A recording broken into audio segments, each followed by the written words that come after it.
keep going, goddammit. What it do? Wow. Truth Aerospace Jr. There's a big left hand. Gervonta Davis. Shout out to the almighty LBBC, the Lions Den Boxing community. If you didn't know, now you know. All right. What's going on with everybody?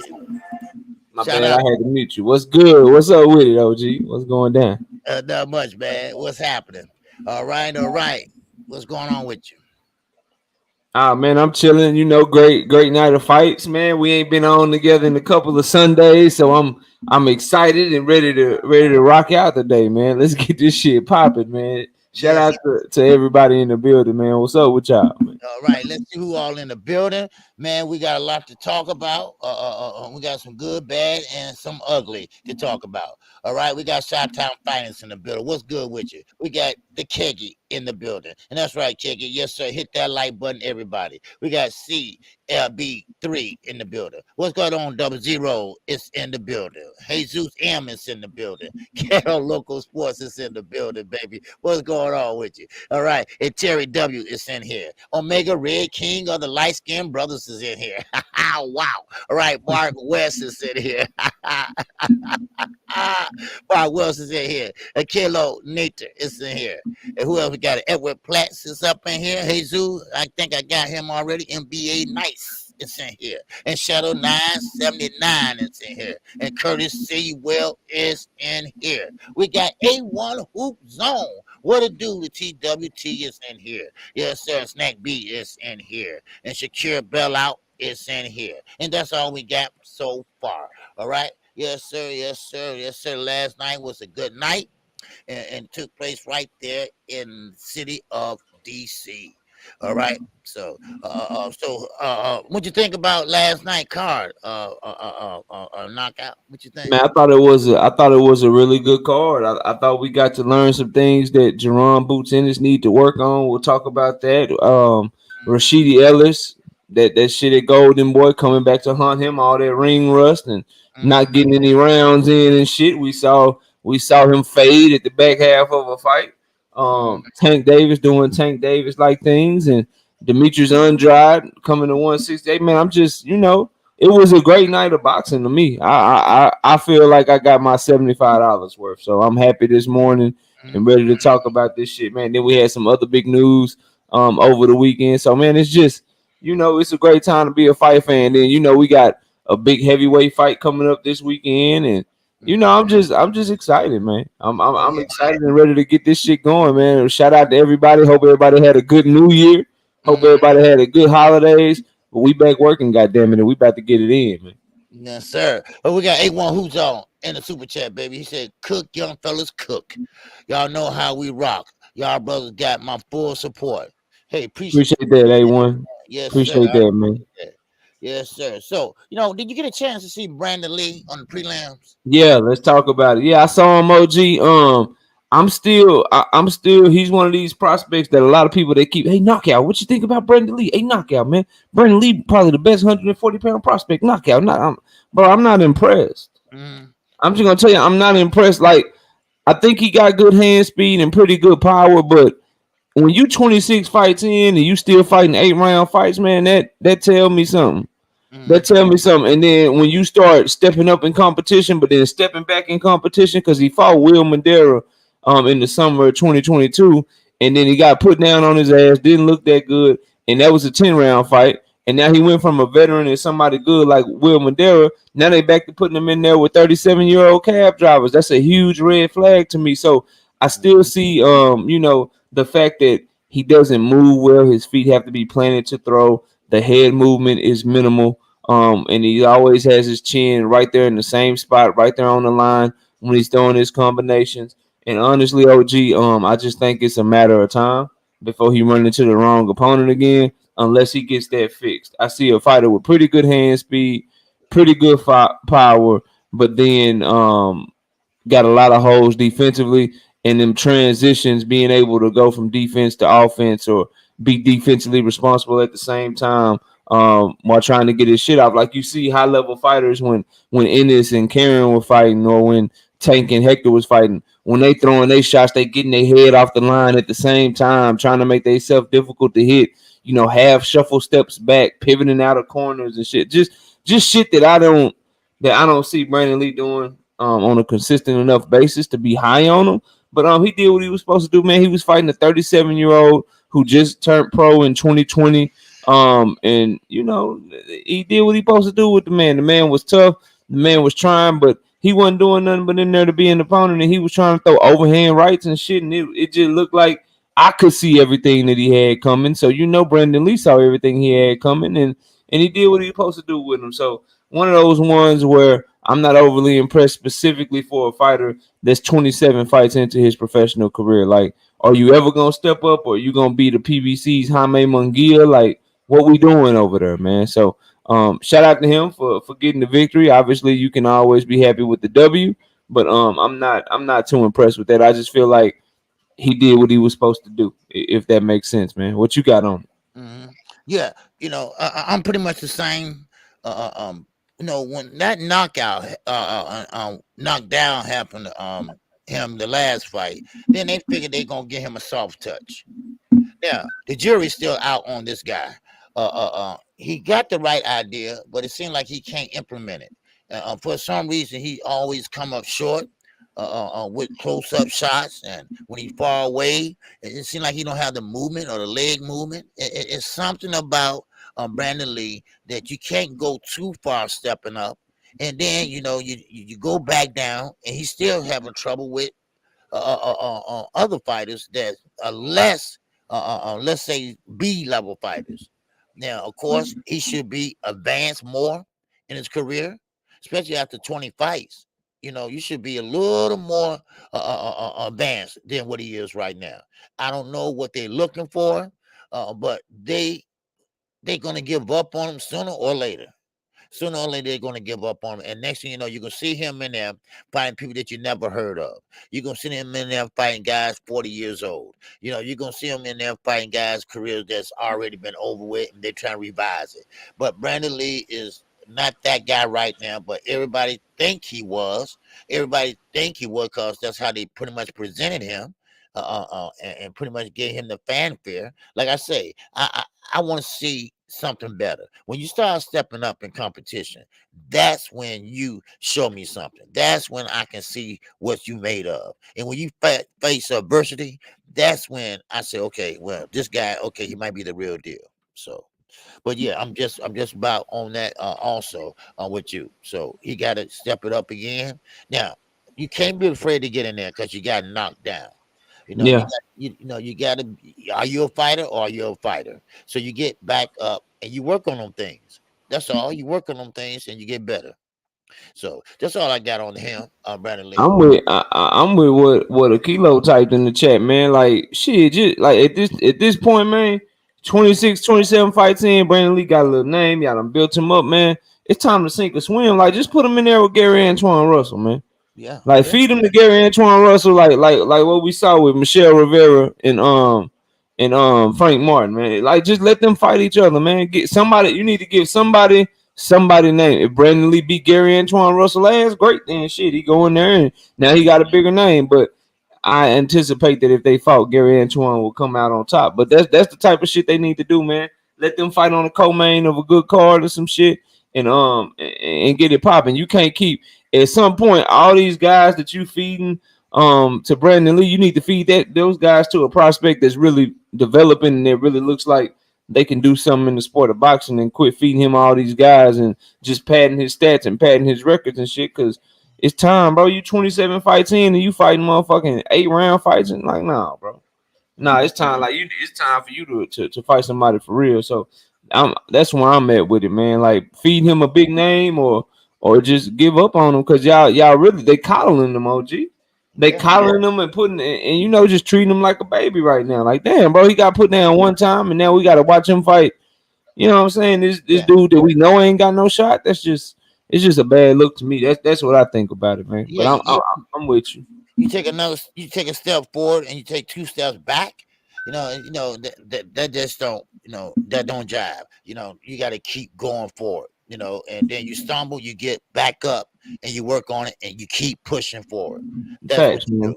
So, Facts, 100%. It showed the fact that he would take a fight like that, his team would put him in a fight like that, shows that it's still something up there mentally where he ain't feeling right. as confident as he once was. Let me ask you this, because we had some news come in over the weekend that happened during the day of the fight that I want to touch on just a little bit.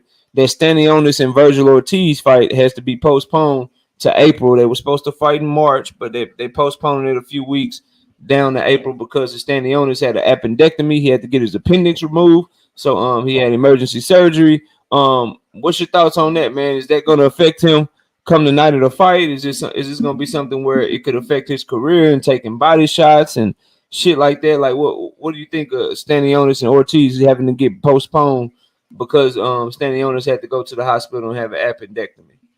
Well, he don't have that type of time. Appendectomy takes a while to heal, completely heal, and it's gonna pretty much jeopardize that fight with Ortiz if Ortiz go to the body like that, and he's gonna have to pretty much tighten up on that defense and tighten up on his defense and guard that midsection. But one thing about an appendectomy, man, you just can't go in the hospital and get over with it, and you back in 6 weeks. That takes some time to heal. So I mean, that's gonna hurt him real bad, and especially you talking about being a mandatory to Spence and Ortiz in there. I mean, right now I think his career might be put on hold for a minute. Now he can come back for this from this, but he's gonna need time. You just don't do that and come right out the hospital and go right back in the gym. It ain't that type of surgery, so I don't know what's next with Ortiz. Right now, Ortiz, I say, is not the top of the echelon of the welterweights, but the welterweight division is going through some ups and downs right now. I mean, we got good fighters at the welterweight division, but it seems like it's always something that's stopping the welterweight division. It's always something that's halting the welterweight division. So I'm talking about the top of the welterweight division. But yeah, that will affect Stanionis big time. So Yeah, they say 2 to 4 weeks for it to heal. So if it takes 4 weeks, it'll be healed up by February. Then that'll give him like I guess a 2-month camp going into April. But I don't know if coming off of some shit like that, if Virgil Ortiz with his body punching, body snatching ass is the first person you want to fight when you got shit going on with your gut and shit, getting shit taken out and removed and surgery and shit, man. Virgil Ortiz fuck around and knock something around up in there, bro. And then like you alluded to, by saying he'll have to work on his defense and this and that. Stanionis is right there in front of you. You got a nice tight jab and a good tight high guard and shit, but it's easy to get them left hooks up under that guard and hit that body. And that's something Virgil Ortiz is very good at. So I don't know, especially when you think about it from the perspective that Stanionis is the one that's the champion, or the secondary champion. He's the one that Virgil Ortiz is coming up to get his belt, so Virgil Ortiz can put himself in position to get an Errol Spence fight or fight for the vacant WBA if Earl vacates it, or get elevated if Earl vacates it, whatever they choose to do. He's the one coming up. So if you Stanionis and you ain't got it as a bigger name as Virgil, you got to be smart about that shit, man. I ain't saying pull out, but April may be too soon, man. Yeah. April may be too goddamn soon for him, man. Omega Red dumb as hell, man. Now looking at that, had open heart surgery, and I was up 2 days later getting it in. Man, come on, dog. Come on, bro. Man, did you watch the So you was talking about the prelims earlier. Did you watch the last fight they had on the prelims, the Vito Mill-Nicky fight? Yes, I did. Okay, what you think of the young Vito Mill-Nicky, the young super welterweight prospect, man? Now Vito, he's doing great. I think he's doing a great job. He only been out of high school 1 year, maybe 2 years, and his whole town is behind him. Back in New Jersey, they had a fight party. They showed that and everything, and he's doing what he's supposed to do. And he's a big guy to be that young. and I like the way he's developing. He's doing everything right. He's going down to the body. He's using the jab correctly. He's working behind the jab. He's doing everything right so far. Now, of course, he's gonna have gonna have to step it up slowly, but they moving him correctly. So right now, I can say, hey, man, the young Beto, he's doing a great job, and he getting a lot of good advice too from some good fighters. On what I hear, So I mean, so far I can't complain of what he's got going on, but he's going to run into a tough fight. That's what you want. You want to see every style. You want to see a tough fight. You want to see him step up a little bit. So far I don't have any complaints. Like I say, he's only like a year removed from high school. So a young guy, a big young guy like that can make a lot of noise in the welterweight division coming up Yeah. in the next couple years. So yeah, Here's my thing. Here's my thing with it, OG. So I thought he had a good performance, and I like that the fight that he did lose like a year and a half ago, they went and they made the immediate rematch. And he wanted to fight the dude that beat him. They wanted to get right back to it and get him again. So I like that dog. I like that mentality. And but what happened was the guy didn't make weight, and so they had to get another opponent. So the guy that beat him missed weight by like 2 or 3 or 4 pounds or some shit. Right. And so they ended up having to fight another. So I like that about him. As far as how he actually fights, I don't know if this is gonna make sense to you and this makes sense to the viewers. The way that he fights behind his jab, the rhythm that he tries to fight at, being rolling and counter punching and shit like that. I like the idea of it.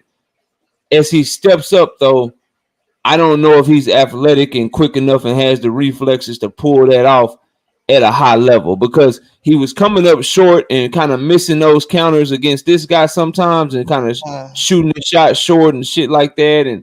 And so when you fight in that style of I'm a jab and lean forward, I'm gonna come forward, I'm gonna bait you in so I can pull and counter you and shit like that, you got to be very fast and very explosive to pull it off. And I don't know at 154 where he's fighting if that's gonna work for him as he fights better, more athletic fighters. And then I also worry about the power. You know what I mean? Like he should be. He fought to a wide unanimous decision. He did his thing, but as far as him being world champion, I worry about the reflexes. I worry about the style in which he fights, because he's gonna be in there with guys that are gonna be faster than him. And if you get to trying to bait those guys in, they gonna explode on your ass with some shit, and you ain't gonna have time to counter because you're gonna be getting hit with some hot shit. And I worry about the power at the highest level to keep the high level pressure fighters off of him. Like when he's doing that, can he keep somebody like a Brian Castano from coming straight at him? Can he keep Jesus Ramos at bay? Can he keep Tim Tszyu away from him? Like if we're talking about guys he would have to fight at 154 and 160 as he continues his career. So I like him. I like the mentality. I like what he's trying to do. I don't know if he necessarily has the physical tools to pull it off as he continues to fight tougher competition. If that makes sense, what you think about that, man? Well, yeah, you have a point, because what he does, Vito, he does walk you down, and he does have that pretty much basic offense, I guess you would say. But when you at a high level, you're gonna see guys with quick feet, quick hands. You might fight a southpaw that falls out to the right and throw the straight left down the pipe, things like that. So he's gonna have different looks. But is he athletic? That's the point. Is he athletic? Because he is a big guy. Now, does he know how to move like a Jamel Charlo? He's up on his toes, but he's moving, and he popping that stick while he moving. Can he do that? I don't think so. Not right now. He walk to you, he'll throw the right, bam, and can bring it back, bam. And also he need to get that right hand once he throw it back quick enough before you get hit with a counter punch. And then a counter punch that's gonna rock him. So that's why I say it's better to start stepping up in competition the faster you can. So, but yeah, you have a point there, and that's what he's gonna have to work on. And he's still young enough. He's still young enough where he can work on that, but he's gonna have to start working on it now. So yeah, you do have a point there, because high level competition, they know how to move. They got quick feet. Just because you're in the welterweight division don't mean anything.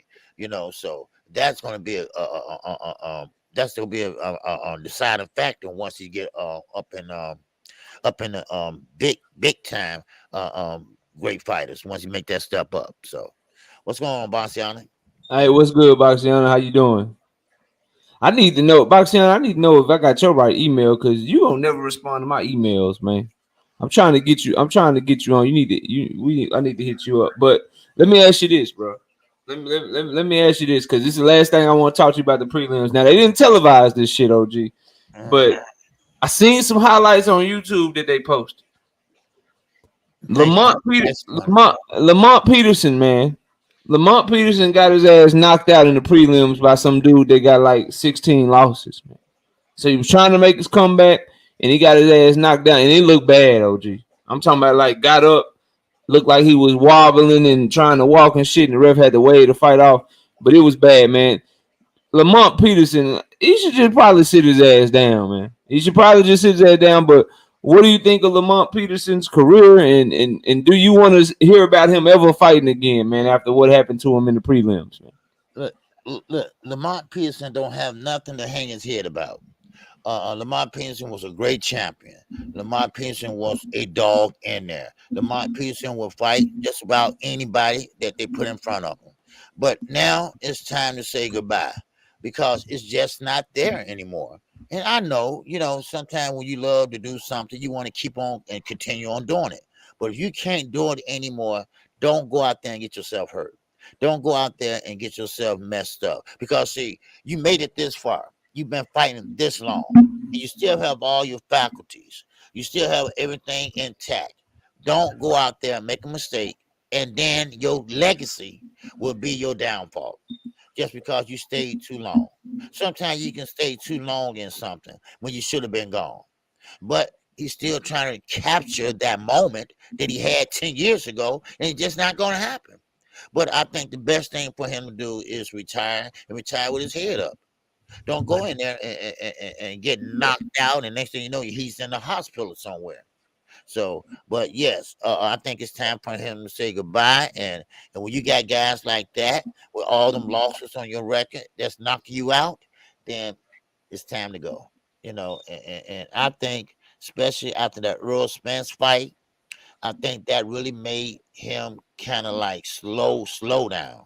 That took a lot out of him. That took a lot out of him, especially with the eye injury. And thank God for his trainer, Barry Hunter, that stopped the fight because his eye was going the wrong way. So Earl beat him up that night, man. Yes, he did. Earl beat him down that night, man. It was bad, bro. Yes. That was probably. I liked the Ugas performance, but that Lamont Peterson, that was probably Earl's best performance, man. Mm-hmm. He was doing that boy. He was doing him bad that whole night, man. But I'm with you, and I know we got to get the super chat. But like when you see Lamont lose to Earl, and then you see Sergey Lipin, it's like, okay, bro, you on the tail end of your career. You lost to a young, hungry Earl, and then Sergey Lipin. That's not a bad loss on the tail end of your career. But then when you go to this one and we see Michael Agundo on your resume, he knocking you out, bro. Just stop, man. Just stop, because it's making it. People are gonna forget the champion that you were. You know how tough you were and how good of a fighter that you were. And then they start acting like you wasn't really that good because they look at them last few fights and they're like, shit. You know what I mean? Like, nah, you ain't you're not gonna be able to do nothing. You didn't really do shit in your career. And it's like, nah, bro. You try to tell them like, nah, Lamont Peterson was a dog. He could fight. He was really good, bro. You know what I'm saying? You try to tell him, you try to tell him that, they're gonna be like, nah, I don't see it. Right. I don't see it, bro. He getting knocked out by this dude or that dude. Like, bro, he need to just relax. He said he was doing marathons and running and seemed happy and shit before. Man, just go back to running your marathons, dog. Yeah. Run your marathons, chill with your family. The whole city of DC love you and you they championship, man. Just fall back, bro. Cause I don't want to see him get hurt, man. He almost 40 now. Now I know Tank was able to get him to come back, and he came back to be on Tank card. Shout out to Tank for getting him another opportunity and getting him to come out of retirement. But nobody should be able to call his phone no more. No, nobody hit Lamont Peterson phone up. No, nobody hit it. Nobody hit his phone up for no fight. Al, don't call him. No, none of you young. Don't nobody. Gary Russell, if Gary Antoine, if y'all had y'all a fight in DC, if y'all come back to DC, don't call Lamont Peterson to be on your card, bro. Like, leave that man where he is and let him just call him and give him some tickets and let him sit in the front row or some shit, man.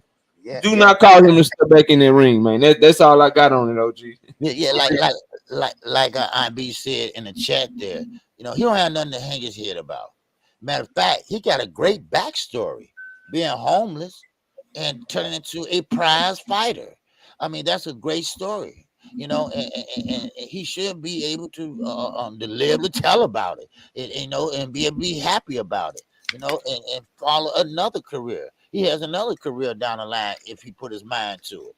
So yes, I want no doubt about it. And we got Richard D in the super chat. He said Vito needs to fight Alexander Zayas. Yes, sir. They both 20 years of age. I think Vito is 22, but yes. Nah, he 20. He 20. He's 22. Okay. Nah, he 20. Nah, he 20. Yeah.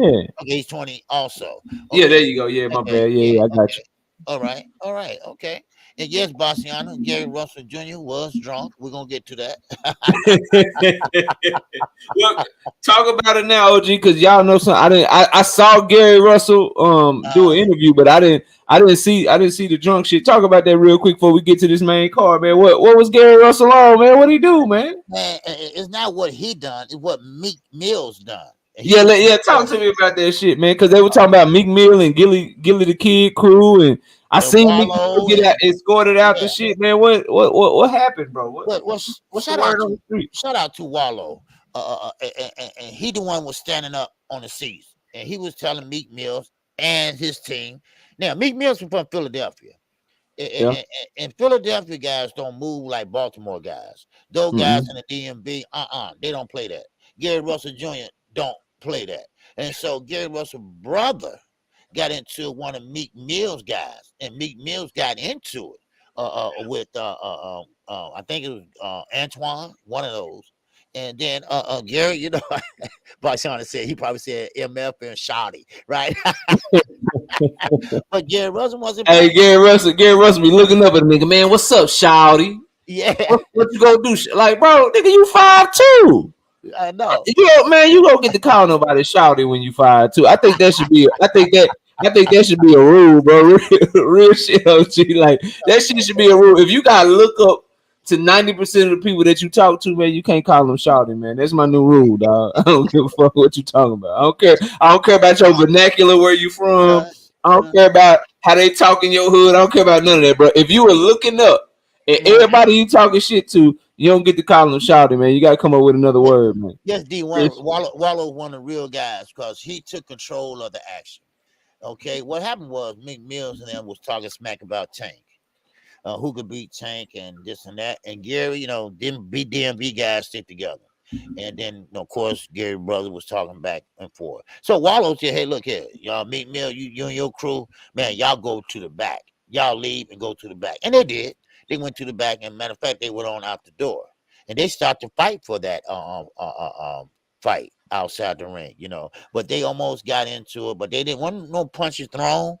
Steven Espinosa was right there in the middle, and he looking like, oh wow, get me out of here, right? But still, everything was, you know, pretty much kosher. Nothing, nobody get hurt or anything like that, you know. But but so it was so Meek Mill and them was talking about people that could beat Tank, and Gary and them was taking up for Tank. Right? Yes. What, bro? Yes. The same Gary Russell that want to beat Tank ass. Yes. Was taking up for him. Yes. Okay. You know, because he's from Philadelphia, and you know, they move just a different way. And in Washington, you know, down in Washington D.C., Baltimore, them guys, you know, they don't play down there, you know, especially when they mobbed up.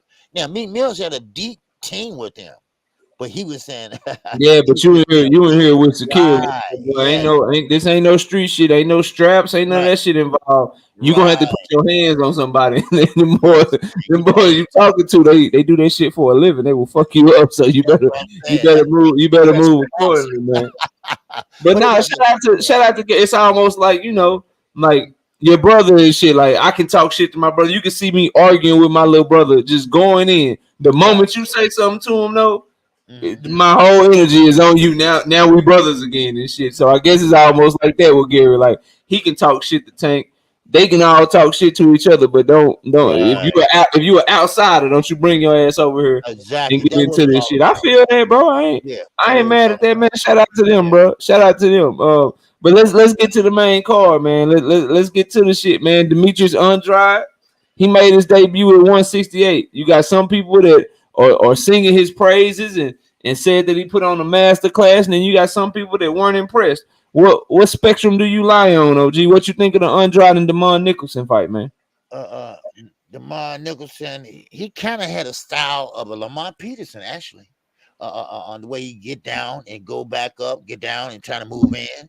But Demetrius Andrade, southpaw, and he was throwing rights and left, but he was missing a lot. His aim is not very good right now. But of course, he can't do the things he used to do. But he still fought a good fight. He threw punches and bunches, and then he started landing in body shots, and he Hold went down. on, OG. I don't mean to cut you off, man. We Uh, got 200 people in here and 97 likes, y'all. Come on now. oh Hit the wow! OG, hit the OG like button, man. If you can't donate to his super chat or his cash app, hit the like button. We up early, we working. He was calling the fight late last night, doing his thing, man. Y'all do what's free for us, man. Hit that like button so YouTube, the algorithm and shit will share this people that's looking for this type of content this morning. We gotta support him, man, and we gotta hit his like button at the very least, man. He put in hard work. He live for us every single day, dropping more videos now, working hard to get y'all interviews behind the scenes. We got to get these likes up, man. We have to, bro. Like that shit. That like it should be like breathing when you come in this motherfucker. When you come in here, hit the like button for him, man. We like the Appreciate super it. chats and shit cost money, but them like buttons, man, they free and they do a lot more than y'all know. So Yes, please sir. smash on the like button. Shit, if you got another account that you go to that motherfucking account, hit the like button and come back to this one. I don't know, but hit the like button, bro. Come on now, get the likes up. My bad, OG. Go ahead, man. Yeah. So Demetrius Andrade, what's that, Kevon? Demetrius Andrade, he did look good. I was expecting a little worse, but he did look pretty good. Like I say, he was throwing punches and bunches, and he was pretty much getting out of territory. Cause Nicholson, he was trying to throw hard, and everything was hard, but he didn't let his hands go like they thought he would. I'm talking about Nicholson because he kept with the high guard. He kept with the high guard. Now, if he dropped his hands and started throwing his hands, and then maybe he would have landed something. But Demetrius Andrade, he took control of the fight, and that's what I was looking for in the first 2 rounds. Somebody take control of this fight. And Demetrius Andrade, he did. He's showing everybody that, hey, look, I'm still ready, and I'm still ready to go. And that's what he did. Now he's at 168 now, but I still think he's gonna have problems at 168, fighting like he fought last night. And this one comes the good, bad, and the ugly. And this is what I'm saying with the bad. Now, of course, the good was he's doing punches, he let his hands go. The bad. Now, this is what he's got to do: establish a distance. He was too close, and he could have got hit with something hard. He didn't know how to establish the distance. He go in there, he didn't know how to get out and come back in, get out and come back in. And the ugly is he gonna have to fight taller fighters because he fights short. He gets down small, and now he's susceptible to an uppercut because he always leave himself open when he bent over.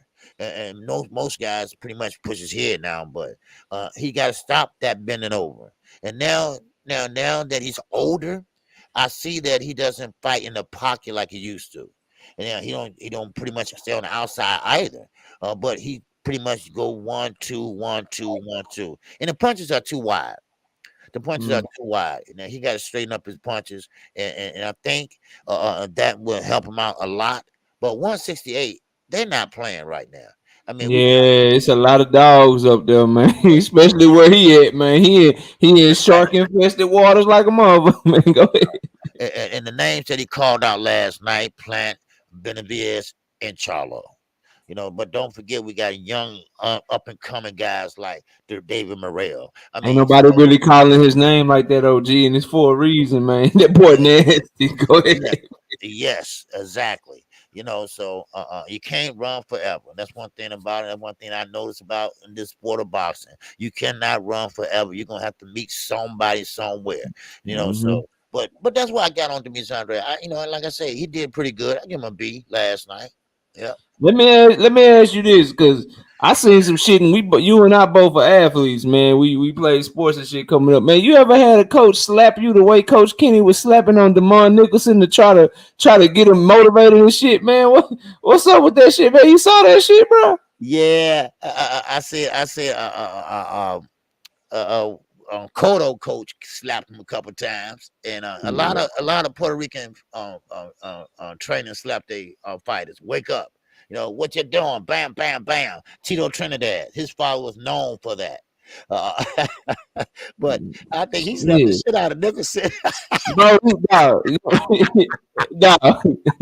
He slapped him like 4 times, bro. Like, yeah, because he wasn't letting them hands go. He just kept a high guard. He wasn't letting them go. So, and then he started getting a little rough and tough. But he's fainting coming in, still high guard. Fainting coming in, still high guard. He gotta let them hands go to score some points. So that's all I have on that one, boy. Yeah, man. Nah, I don't know about that. Maybe that's why I don't know, dog. Like in front of it, like, bro, I don't know if I could. Like, I don't need motivate me another. If you got to resort to a slap to motivate me, man, I don't know if I got the right coach, man. That shit didn't. I don't know. It's funny to look at, but I could imagine if that was you and somebody just slapped you, like, nah, dog, nah. But as far as the fight, man, look. Demetrius Andrade did what he always do. He came out the first round and it was like, damn, like he came out and threw a haymaker and shit. I was like, oh shit, okay. Yeah, right away. He trying to announce himself to 168, but as they got into it and they got in the rhythm and shit, he went back to the regular Andrade, just outboxing him, coasting, relying on his skills and his reflexes. And he boxed his way to a unanimous decision victory. I'm not gonna lie to y'all. I'm more along the lines of not overly impressed, simply because I know what he would have to do to be the man in 168. I know the killers that's up there. I know the guys that are up there are going to be very tough for him. Number one, because he's a small 168-pounder starting his career at 154. Number two, like DeMond Nicholson, for his tough and all that shit he was talking and the bravado he was trying to show, this is a guy that's been knocked out a few times in his career. This is a guy that Edgar Berlanga, who we all know can't box for shit, as he stepped up in competition. Edgar Berlanga put this dude down 4 times, man. Wow. So watching Boo Boo Andrade against him, like, obviously Demetrius Andrade is better than Edgar Berlanga, but his power not gonna carry at 168. And he already had like damn near a 50% knockout ratio from 154 to 160. I worry about if he gets in there with a David Benavidez. If he gets in there with a Jamal Charlo even at 168, and we know how much weight Jamal was cutting to get down to 160, and specifically somebody like a David Morrell Jr., if he gets in there with those guys, man, how does he keep them off of him? And we all know that Andrade looks tired in the back half of fights. DeMond Nicholson started being able to catch a nice power jab on him and hit him with some shots. And that hands down style that Andrade got, where he kind of bait you in, he got his hands down all the time. That shit gonna fade, bro. He 34 years old now, man. Them reflexes, they not gonna be the same forever. So I don't know. I'd go out on a limb and say I don't think he's gonna be champion at 168. No, I don't think he'll be a 3-division champion. I think 168 is where he's gonna run into the wrong one at the wrong time. Father Time gonna catch up with him, and they're gonna be catching him with some hot shit, and they're gonna surprise him, man. Yeah. But I mean, he did what I expected him to do. I did think he would at least put DeMond Nicholson down, like with a shot that hurt him. The one time they gave him the knockdown, DeMond Nicholson was more off balance. So I was surprised that with all the flush shots he was hitting DeMond Nicholson with, I was surprised that he didn't go down or get wobbled or nothing one time. That was telling to me, because I seen DeMond. I think he been knocked out 4 times, OG. I think he been knocked out 4 times and put down a total of like 11 times in his career.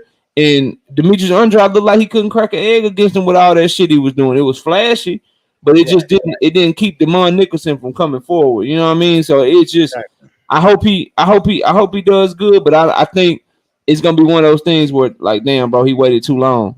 You know what I mean? Like he waited way too long, and now he's up here at 168, and they got these young dogs and these young lions up here, and he ain't got nowhere to go if he stay at PBC. He gonna have to fight one of them, and I don't see it going well for him, man. But that's really all I got on that one, man.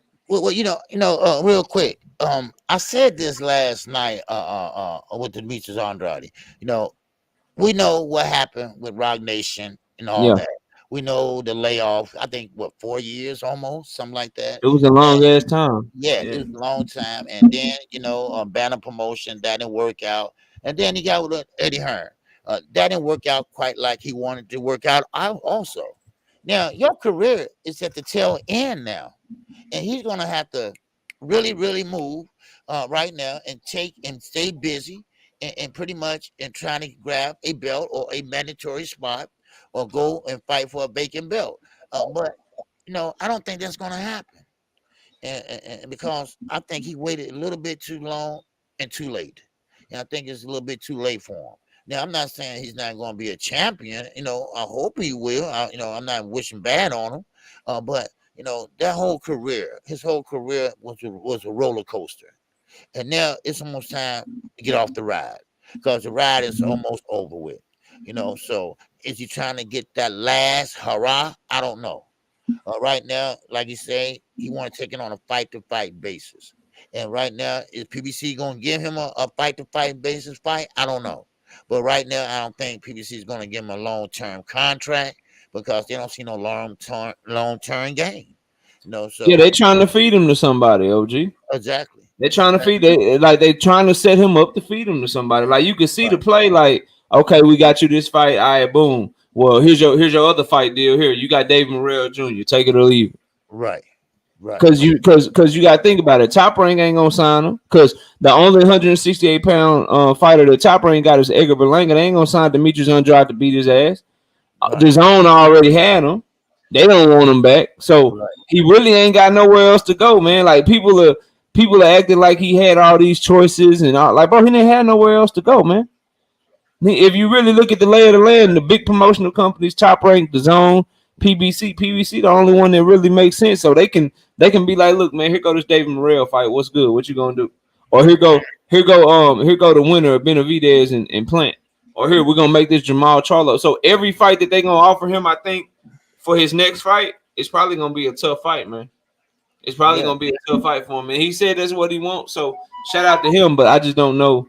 I don't know if he's gonna be able to pull it off at this point in his career, but we'll see, man. We'll see. Yes, sir. All right. Shout out to Mark West in that super chat. I appreciate that support, my brother. And shout out to my man. Where you go? He was up there. So Kilo Nature. He's in that cash app. I appreciate you, brother.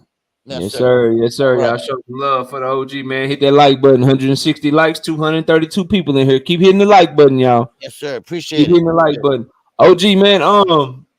Rashidi Ellis versus Romain Villa, man. God damn, man. Ooh, wow. It looked like Rashidi was on the way to winning 12 rounds to 0, man. What happened, OG? What happened to old Speedy Rashidi, man? Man, I tell you what happened. First of all, I said when he came out there, look good. All right. Richard D said I missed his last super chat. I'm sorry, my brother. Let me check that out. Okay. Yes, sir. I think I did get it though. I'm not for sure, but okay, yeah, there you go. Richard D. Yeah, I did get it. David Morrell would give Boo Boo the work and stop him. Okay, I did miss that one. Yeah. Oh yeah, no doubt about it. David Morrell, yes, that's why they're not calling his name out. Knockout said. Yes, sir. But anyway, getting back to that, and I'm sorry about that, Richard D. Appreciate that support. All right. Now, Rashidi Ellis came out working a stick, came out working a jab. I mean, he was throwing 1-piece, 2-piece, 3-piece combination, and he was doing a lot of movement, a lot of unnecessary movement. And that was his downfall later on down the road. Now, Villa pretty much could take a punch.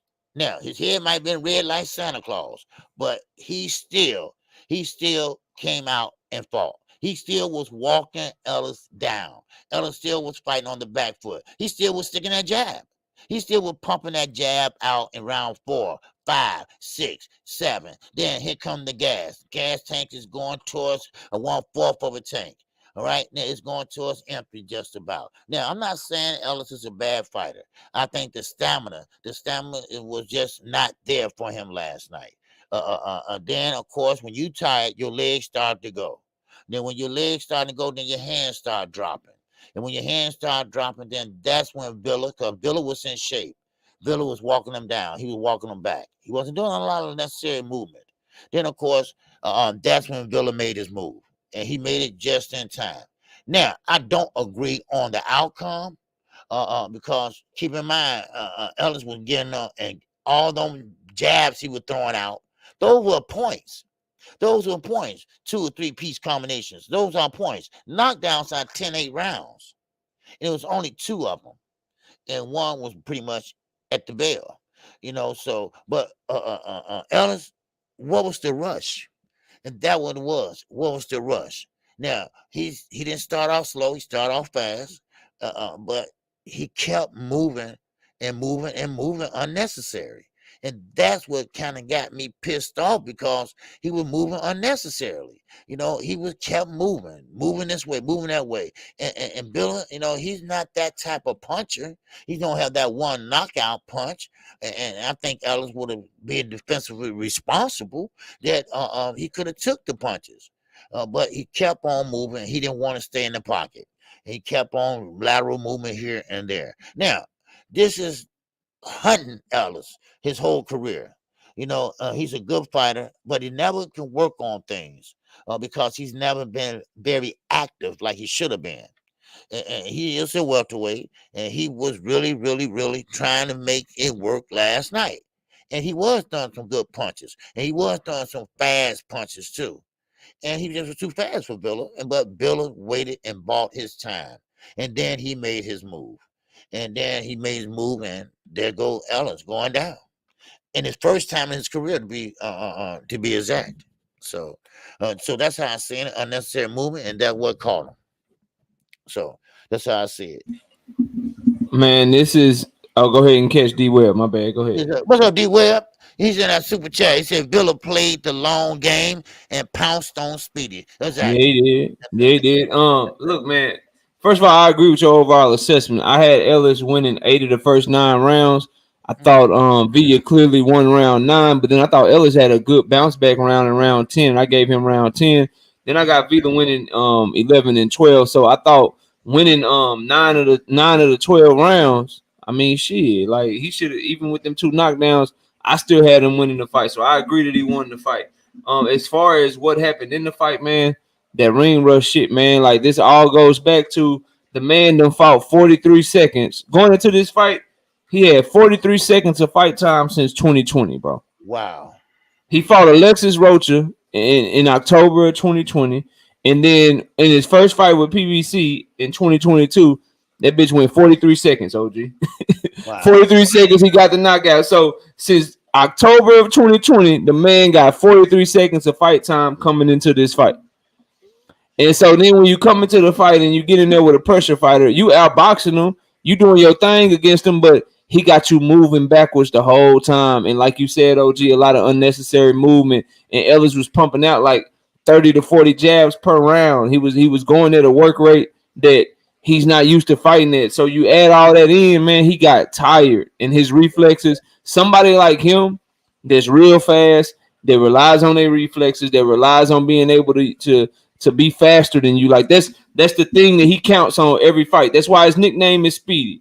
Every single fight, he like, I know I'm gonna be the faster fighter. But when you get tired, all that shit go out the window, and now a guy can catch up to you. Right. Ellis that's active probably outboxes that guy 12 rounds to 0. But since he was able to get tired and he kept backpedaling and like you said was moving unnecessarily, maybe when he shouldn't have, just keep like. If you got that jab working, just stay right where you at. Use your pivots, and then just keep the jab working until he can find a way to break distance. You don't have to keep back into the ropes, back into the ropes, back into the ropes. Now I pivot. Back into the ropes, back into the ropes, back into the ropes. Now I turn you. Back. Like you can turn them in. Like there's no rule that you have to wait to get to your back to the ropes to pivot. There's no rule in boxing. I don't know if he knew that or what, but there's no rule where you got to wait for your back to hit the ropes for you to finally turn somebody. There's no rule where you have to wait for your back to get against the ropes where you finally pivot on somebody. You could do all that shit in the middle of the ring. As a matter of fact, it's more advantageous to you to do it in the middle of the ring because if you do it in the middle of the ring with your superior footwork like he had, You turn them now. You probably got more offensive openings, and you can turn them and throw a hook down to the body and right up top or something to kind of keep that work going, and then get right back on your jab. So that was my issue, man. Like you said, a lot of unnecessary movement, and I just hate that it's one of those things where you can see them too. And bro, we all know Rashidi Ellis is a better fighter, even though he lost that fight. We all know he's a better fighter. He just, because of circumstances, fighting on less than a minute in the last 2 or 3 years, that shit cost him. And not being used to that level of pressure, not being used to that level of intensity, that shit got to him. He went down late. Now, to his credit, V hit his ass with some big shots, and he got up and he tried to fight back, and he showed the dog that he is. So shout out to him for that. But them slapping punches on the inside and shit, man, that he throw and all that shit, he has to keep the fight at a distance. Because if you do get in on him, he ain't popping nothing. He ain't throwing through a wet paper bag, man. So it was like Villa when he broke that distance. He was too much for Ellis towards the tail end of that fight, man. And Ellis was trying. He just was dead dog tired. You could see his whole gas tank was depleted. And he ended up, I think they made the wrong decision. I think they just fell in love with the pressure of Romain Villa. I think they fell in love with his pressure and that he was the one coming forward. And in my opinion, they had to have given him, I want to see the judges' scorecards, because they had to give him some of them early rounds that he didn't deserve, bro. For him to get that victory and the cards to come out like that, they had to give him something that he, because when I heard him, I was like, okay, one a draw. And then when they said the other two, I was like, okay, Ellis got the decision. He got lucky. But then when they said Villa, I was like, where, bro? Like how I know that Ellis won like 9 of the first 10 rounds, bro. Yeah. That shit crazy. So, it is what it is, man. I just hate that. I hate that for him. He said he wants the rematch. Villa said he's willing to give him the rematch. So hopefully we get to see it again, man. Yeah. And like I say, at worst, I would say a draw. But I can't see a draw, and one thing about Ellis last night, he seemed kind of bigger to you. It seemed like he, kind of bigger, look like he can be almost a 154 pounder. Who that Villa? No, Ellis. I'm sorry. Ellis. Yeah, Ellis look big. He look big and sturdy, but he's short. A lot of people don't know he's short. It's say 5'9", but I think he's closer to like 5'8" and maybe even 5'7.5". But it got him. But he fights short too. He got his knees bent, because he's fighting for speed and shit. So his knees are bent. So maybe he looks shorter than he actually is. And so that's why. But he looks stocky. He looked big. He looked like he could fight at 154. But I wouldn't advise it though. With his lack of power and all that, I wouldn't. I would think he need to make 147 for as long as he could, man. Yeah. Oh yeah. Well, definitely. Yeah, most definitely. But no, he was surprised. I was surprised at the outcome. And I think Billy did a great job, but I don't think he just did enough to win, outright win, So, sure, he came on at the end as Ellis was running out of gas. Sure, he came on at the end, but still, I don't think it was enough to win. Now, like I say, once again, remember, Ellis, two knockdowns is nothing but a 10-8 round. But like you say, he won 8, 9, maybe 10 rounds. Out of that fight. So something they saw in one of the rounds didn't look right to them, one of the judges. So that's how they came up with that score. So, but that's all I got on Ellis. Now, what he gonna have to do now is, first of all, he's gonna have to go back, and he's not really to the drawing board. One thing about it, it's not really to the drawing board knockout. What he's gonna have to do is, first of all, stay active. And work on your conditioning. Work on I don't know what kind of exercise they do, whatever, but you're gonna have to work on it and try to go, like, let's say 15 rounds in sparring, and that'll put you right at the 12-round mark easily, no problem. Look how Boots fought last night, standing up, all right, no stool at all. That's in shape. You got to be in shape. And one thing about it, and when you weight, you don't want to waste your training camp trying to get down to your weight. You don't want to be too far out when it's time to wait. And that's why I'm talking about fighters got to be responsible. Fighters got to take this as a job. This your job. This how you have to protect your job. that means you have to do everything right. So and that's what I'm saying. Some fighters, they don't do that. Some fighters just wait till it's time to fight, then trying to make weight. Then you spend the whole training camp trying to make weight. So, but I don't think you had too much to work on, but just stay active and work on your conditioning.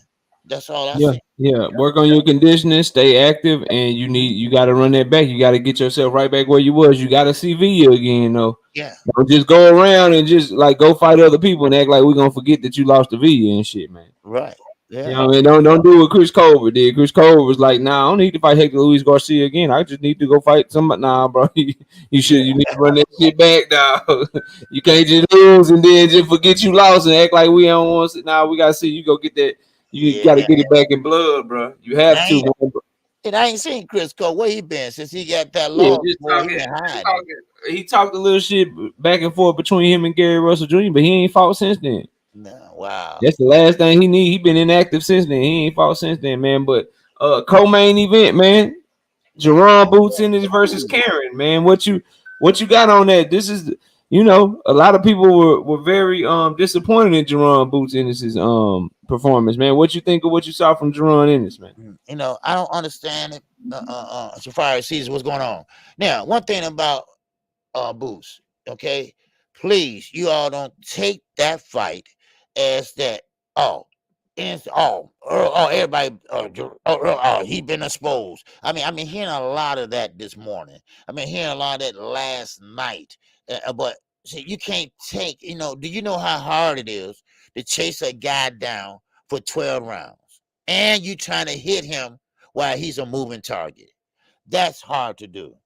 Now, that doesn't make him a bad fighter because what he did was he ran the whole fight. Now, sure, it's lateral movement, it's ring generalship, and it's running. And what he was doing was running. Now, yes, did he come to fight? Yes, he did come to fight. But he didn't come to get hit. All right, if that makes sense. He came to fight, but he didn't come to get hit. And that's what happened. Now, of course, no one is saying Boots. I don't think Boots didn't look bad at all.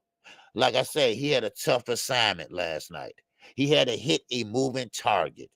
And that moving target kept on, and kept on moving. He didn't want to punch. He might punch one and get out and go back on the bike. Get right back on that bike. Sometimes he want to get off of it, but he get right back on it. And there go Boots again. Now, Boots did the right thing. He pretty much trying to chase him down. Trying to chase him down and trying to chase him down. So, hey, you're right, Kalo. He didn't come to win. He just came to survive. He just came to say, hey, look here, I'm about to expose your guy, right? But he didn't do that. He didn't even engage in Boots. Now, of course, towards the end of the fight, he still was on a bike. Now, normally most fighters will sit there and say, okay, you know what? I'm going to go for broke. I only got 3 minutes left, so okay, let's see. All right? But he didn't do that. Now, Boots did the right thing, and all you can do, and this is all you can do as a fighter, you just got to walk him down, cut off the ring, and try to get to him any way you can. That's the only thing you can do. You can't do anything else but that. You can't work a jab. You can't, well, you can work a jab, but, you can't work a hard punch, and that what was happening, and so Boots is not a bad fighter. What he did was actually a good thing, a hard thing to do, trying to hit a moving target. Trying to hit a moving target that's going from the left, then stop and go back to the right, stop and go back to the left, stop and go to the right, stop, tie you up, back again on the bike. So Boots did what he had to do, and he came out with the victory. Matter of fact, he came out with the shutout, and that's what it was, the shutout. Because you can't win a fight without throwing a punch. And Karen wasn't throwing enough punches. I don't even think he averaged maybe a good 25, 30 punches around. So Boots did what he had to do. So, but don't ever say that. Well, I'm not gonna say don't ever say, but I don't think Boots did anything wrong. I don't think he been exposed. I don't think that he looked bad. I just think he had a fighter in there that he had to make some adjustments and try to get to. And then once he started getting to him and be able to put his hands on him, then he went to the body. He went to the body and to the midsection. And that's what he's supposed to do. And he folded them up, trying to slow down that movement. But of course, he back on the bike again. He back to the left. He back to the right. He back to holding on. Then back on the right, back to the left, and keep going and going. So basically, that's how that fight turned out. So basically, Boots did not look bad. It's just that he was in there with a fighter that did come to fight, but did not come to get hit. So that's how I look at it. So I saw Boots. I saw him take some shots that I think his reflexes are too good for him to be taking. I saw Karen land some shit on him like, damn, bro, like how you couldn't get out the way of that. I saw that a couple of times. So I think he gotta work on this defense. I think he's getting too flashy though. And I think he was in there pressing for the knockout. And I just think Boots is too damn athletically gifted to have that much trouble cutting off the ring. Like I agree with everything you said about Karen, moving back and forth, not really there trying to engage, really just there to survive, trying to move around the ring, and I'm moving left. Oh, now I'm moving right. Oh, now I'm moving left again. Like I agree with all of that. But I think Jerron Boots Ennis is too athletic to just be chasing somebody around the ring, bro. Like I think he could. I think my critique is I think he could have found a way to cut the ring off. You know what I mean? Like damn, bro. Like you can't cut. Like you still chasing this dude 10 rounds in, 9 rounds in. Like I didn't see him catch that guy in the corner, but maybe a couple of times. And so I would have liked to see more of that from him. But now the thing that he does have working for him, though, at this point, at the level that he's about to start fighting at, the dudes he fighting ain't gonna run like that. You know what I mean? Like if you get in there with Earl Spence Jr. or you get in there with Virgil Ortiz, they gonna be right there with you trying to win the fight, even and try to land the same type of shots you land. So you ain't gonna have to worry about that shit. But there is some footwork issues that I see with him being able to cut off the ring. I thought this was the first time I saw him frustrated in the ring. He was really there trying to press for the knockout, and he wanted to put on a great show, and that's to his credit. That's why he a dog. You know what I mean? But I think he needs to focus more on the fundamentals. You know, not coming out like trying to show like Tyson and shit like he did at the beginning of the fight, and just go in there and do the work. We all know he puts the work in the gym. We all know that he got the talent to be great. But this was the worst that I seen him look. You know what I mean? Like I'm gonna keep it 100 with y'all. Like to me, this is the worst that I seen him look. I don't like seeing, if I'm on other fighters for chasing people all around the goddamn ring, I'm gonna be on his ass too. Because at the end of the day, you in there to do a job, he in there to do a job, and we could all see from the first 3 rounds, this dude gonna use footwork and he gonna try to be pivoting and moving around all goddamn night. I need this big athletic, you know, able to switch, fucking 74-inch arm reach, move and look like a goddamn, you know, spider out there, and he can move here, move there. I need that same guy that can hit you with all these goddamn combinations. They got all this power, all this hand speed, all this foot speed. Well, I expect that same guy to be able to cut off the goddamn ring. So that would be my critique of him. But as far as like when he did get in position to throw punches, you could tell Karen felt them hoes. He was like, oh, and let's not get it twisted. The speed and power that Karen felt in the fight had him running around the ring like that. Cause he was like, oh hell no. If I sit down with him, I'm gonna get messed up. I'm gonna get fucked up. But I think this performance shows that there is no perfect prospect, bro. There is no one that's above reproach or that is just gonna go get in there and blow out everyone that they ever fought with. Even the guy that some consider to be the greatest of all time, and Floyd Mayweather Jr., he didn't just blow through everybody. He had some tough fights. So this notion that even the biggest boot supporters had that he's gonna go in this career and at 147 he's stopping and blowing through everybody. When he get to 154, he's stopping and blowing through everybody. I ain't saying he gonna lose. I ain't saying he gonna win. But I'm saying hopefully we can all understand that as talented as he is, as athletic and skilled as he is, he still got some things to work on, and that's what this fight exposed, in my opinion. Did it expose Boots? Hell no. Hell no, it didn't expose Boots. He's still talented as hell. He's still athletic as hell, and he's still a problem. But he do have some shit to work on, and that's what I think of the fight, man. Wow. Okay. Wow. Yeah.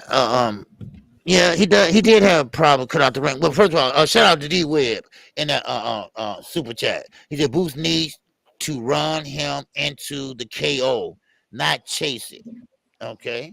All right. Yeah. But you're right. KO on with the cutting off the ring.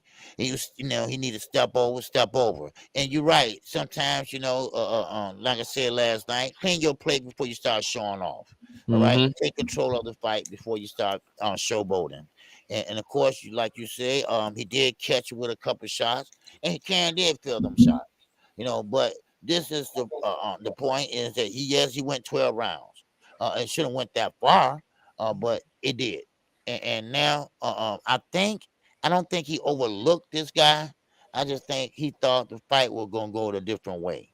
I didn't think I think he thought the fight would be more engaging, and that way he would get the knockout, or get him out of there faster.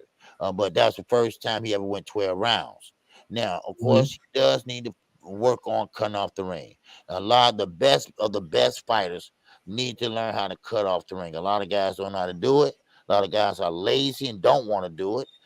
So but yeah, I think that would have helped him a lot. And all the smiling and things like that and playing. Listen, you gotta be careful because that's when you pretty much get hurt. You get caught with something.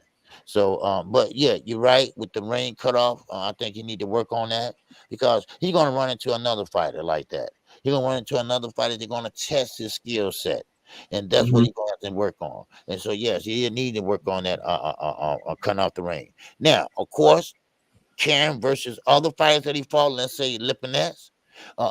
He's not as good as a Lipinets, and Mm-hmm. maybe, and just maybe, Booth needs someone to stand there in front of him to be the best of he have to be. But in order to be a great champion, you have to face adversity like he did. Yeah, You're yeah, gonna have for to, sure. yeah, you're gonna have to overcome. The thing is too. What's up, baby? My wife then woke up. What's up, baby? Salute to you. The thing about it is, and that's the difference to me, OG. When you look at Delorme and you look at Lipinets, they Mhm. were actually there to try to win. So Lipinets was willing to sit down and engage with Boots. He was willing to try to fight back.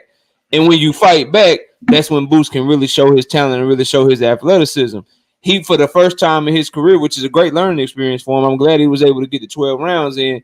He was in there with a guy that was like, "Oh nah, bro, you ain't finna knock me out. Fuck that. I'm not. No, no, no. I'm not about to. I got something on my chin. God damn, I can see it in a minute. There we go. I'm not about to sit here and fight with you, bro. You hit too goddamn hard. You too fast. I'm finna run around this ring, use my lateral movement, and I'm about to get out of here. And my victory is going 12 rounds with your ass and frustrating you." That was the first time he was in there with somebody like that, and that was the difference in that. And I'm glad we saw it because we were able to see him reach a little bit. We were able to see him, not cut off the ring, as I said. And so it's one of those things where I think it'll be a learning experience for him, OG, and I think it'll only make him better. I think Mhm. it'll only make him better, Oh being yeah, in a situation like that, man. It'll make him kind of be in love with the work and not, looking to the crowd like, oh, I got this and all that. Bro, you need to be focused because all that shit, I'm telling you right now, all that shit that y'all see from Boots, bro, when you get in there with one of these dogs, he ain't doing all that looking to the crowd and shit and all of that fan, like, bro, that shit not going, dog. I'm letting y'all know right now, bro, that shit not going. yeah, It's not going when you get in there, so you might as well go ahead and just learn to lock in and focus in right now. Because you're getting there, one of them dogs looking to do this shit, and they gonna Mhm. jump in on your ass with some shit, man. So it is what it is, but it'll be a learning experience for him, and I'm glad that he got to go 12 rounds. Because guess what I did? The thing that I do love though, OG, is that he got a gas tank that Boots in. Is that man in shape, Yes, shape? yes, Yeah, yes, like that's the one thing I did see about the 12 rounds. Like, say what you want. You know how some people they start off the first couple of rounds they standing up and shit. By like the fifth round, now they need yeah, that sit stool and down. shit. Right, Boots was up the whole goddamn time. Like, man, I'm ready to do something to your ass. Like, let's get this shit popping. So I will say that man in shape, shape. All yeah. that shit about him. If you, oh man, I don't know if he go 12 rounds. Is he gonna gas out? Is he gonna do this? Nah, bro, that man in shape, dog. That man is in shape. So I did see that he putting in that work, man, for Uh-huh. sure. Yes, sir. But that's all I have on Boost, and of course, let's see how he look in the next fight, and of course, like I say, different styles, different fights. So, but I was hoping that we might see a Rasheed Ellis and a Boost Ennis later on down the line, but it looks like Mhm. we're not going to see that Yeah, now. Ellis killed that dream for us, OG. Damn. Yeah, yes, he did. So now, Fight Hype, shout out to Fight Hype. They did an interview, a short interview with Booth and his father, the trainer, Bozy. And of course, Bozy said he was kind of like frustrated, and Booth was calm and collective. But, I beg the difference, though. I think Booth was getting kind of frustrated himself. And of course, yes, you don't want to fight a guy like that don't want to engage.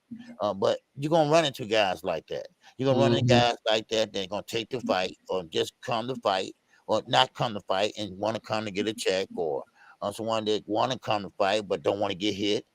Things like that. So, and then Bosa, you're gonna have to keep his composure as a trainer. He can't get frustrated. But I saw that he's saying he was frustrated, and he was ready to like tell Boots, just go out there and go for it. But that's how Boots can get hurt. Just going out there and just go for it. No. You throw caution to the wind, then you're gonna get hit with something you don't want to get hit with. So, but that's all I had to say about that. Yeah, he all he gotta do is show. He's so athletic. Just shuffle your feet, and you cut him off. You cut him off. You cut him off until you get him where you want him. Then you let your hands go. He was trying to let his hands go too goddamn early, and that's why he ended up reaching a lot, man. It's just small, minor adjustments that he can make that I think he probably could have got the stoppage and shit, man. You know what I mean? So it is what it is, bro. But main event, man. The main event, the one that everybody came to see, man. Gervonta Tank Davis versus Hector Luis Garcia. A lot swirling around Tank Davis, a lot of distractions, and he showed a very, very strong mind and put on a hell of a performance amidst all them distractions, man. What you got on the Hector Luis Garcia Tank Davis fight, man? What you think of that fight, man? What you got for us, man? Well, I will say this. Tank, for them not to have any promotion in that city, no promotion whatsoever.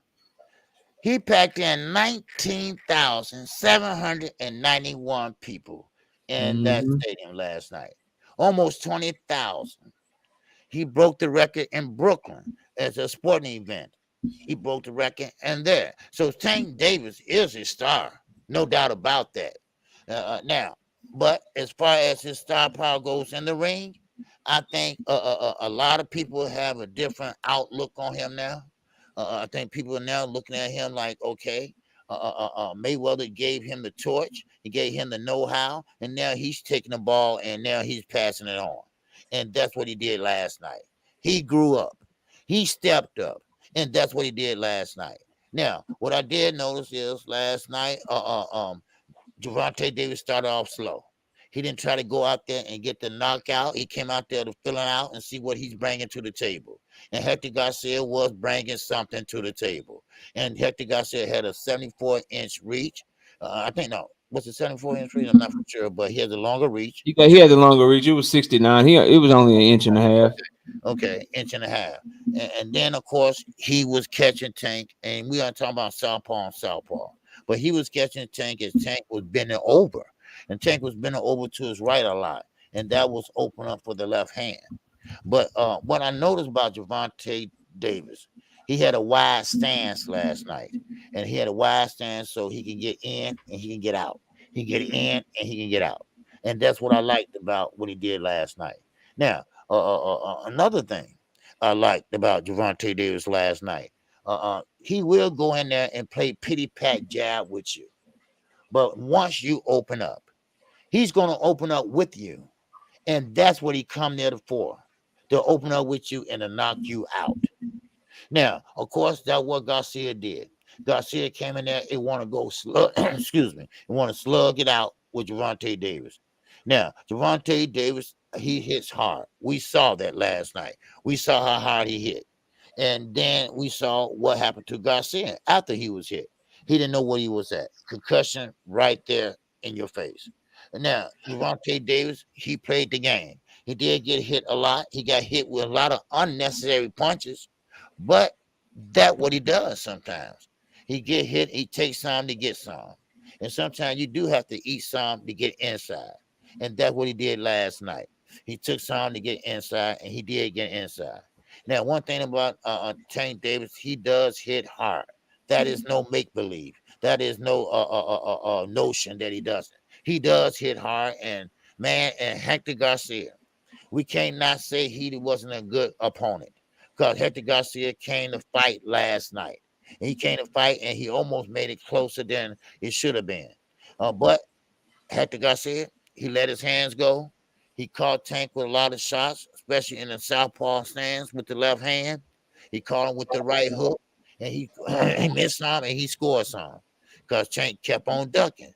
Now, Tank did have a hard time landing them jabs because he was trying to find a way inside. But, of course, Hector had a longer reach, and it seemed like that jab was bothering Tank. But Tank still came in, feint, come in, stop, feint, come back out. But then he finally got in. Why? Because Garcia opened up. And that's what Tank like to do. He wants you to open up so he can open up on you. And then he can land his shots. And once you open up and he land on you, man, that's it. Or pretty soon that's going to be it. And so, therefore, and also, when that fight broke out in the outside the ring, Tank got a little breather. And that gave him a little more energy. They gave him a little more energy to go for it. And that's what he did. He went for it, and he just said knockout right, not too far after that. So, I mean, what he did, I mean, you got to have a different outlook on Tank last night. You got to say, okay, this dude, this young man, this lightweight had put everybody on notice. I mean, even Devin Haney. I mean, Shakur Stevenson. I mean, he put everybody on notice last night because why?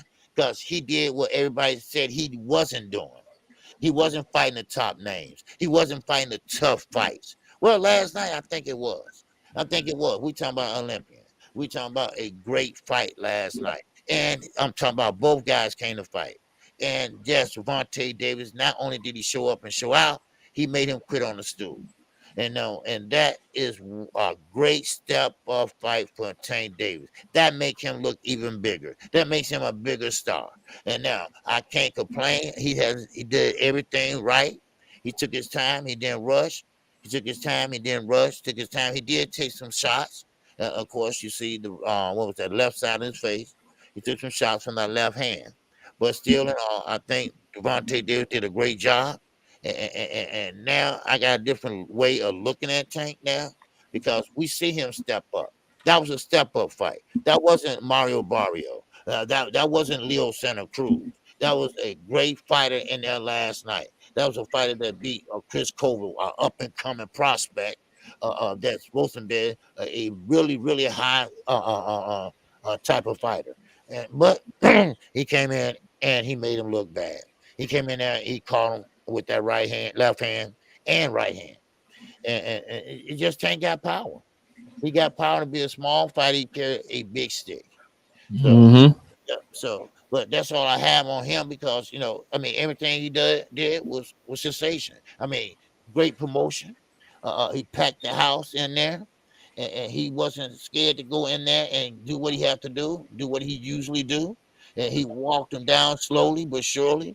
And of course, shout out to Hector Garcia. He was in the fight. He was in the fight all the way until, of course, he got hurt and he pretty much got the slight concussion, and then he couldn't see. He couldn't see. Now, when you punch, and you know you can punch hard, when you punch someone and they can't see, that means that you got something in your hands. You got a brick in your hand. That means you can punch hard. And like I say, for him to be a small fry, he punched a big stick. And that's what I saw last night. So I'm not mad at Tank. I mean, he did a great job. And I'm telling you, the lightweight division is really on notice. Because he only can box, he can punch too. So there you go. That's all I have on that. Yeah, man. And you and I talked about this off camera before we went live. So my takeaways from the fight is I've been telling people, if you cannot push Tank backwards, if you can't get him to go backwards, like we saw Rolly Romero be able to do because he's strong and big and punches hard, or the pressure fighter Isak Pitbull Cruz, who Tank still outboxed, but he didn't look like this. If you can't get him to go backwards and you allow him to be the one on his front foot and you allow him to be the one that's in the pocket with you, you're in trouble in that fight. So that's one takeaway from it. The other takeaway is I believe a lot of people, they try to watch Tank through the same lens that they watch a Devin Haney or they watch a Shakur Stevenson or they watch a Floyd Mayweather. Tank is not there to run up rounds on guys, bro. Tank is there to break you down and find a way to get to you and stop you because he believes in his power. So at the beginning of the fight, when he's letting guys, throw punches and he's not maybe throwing as much and only throwing 14 punches in the first round and 10 punches in the second round, and guys like, oh man, Tank is losing rounds. No, bro, he's trying to set shit up. And once now that may come back to haunt him because maybe he'll get in there with somebody that he's never able to set shit up with. But in this fight, once he got Hector comfortable throwing his straight left hand and trying to throw his jab out there, Tank was countering over the top of it the entire time. And then he made Hector feel comfortable in the pocket, and that's when the right hook and the uppercut down to the body started coming, and Tank threw more jabs in this fight to find his way on the inside. He did a lot of things and set a lot of traps and baited Hector a lot. And then when he turned up on him, we all saw what happened. He damn near knocked the man blind, bro. So it's one of those things where his IQ is highly underrated, and the things that he's looking to do in the ring are highly underrated. The accuracy is always there. The punch placement is always there.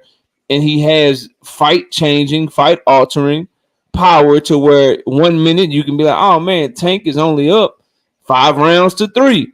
And then the next minute, the guy ain't coming out the goddamn corner, bro. So I think the way that we watch a fighter like Tank Davis if you're expecting him to like, oh, I'm about to shut these dudes out 7 rounds to 0. No, because he's in there going for the kill, bro.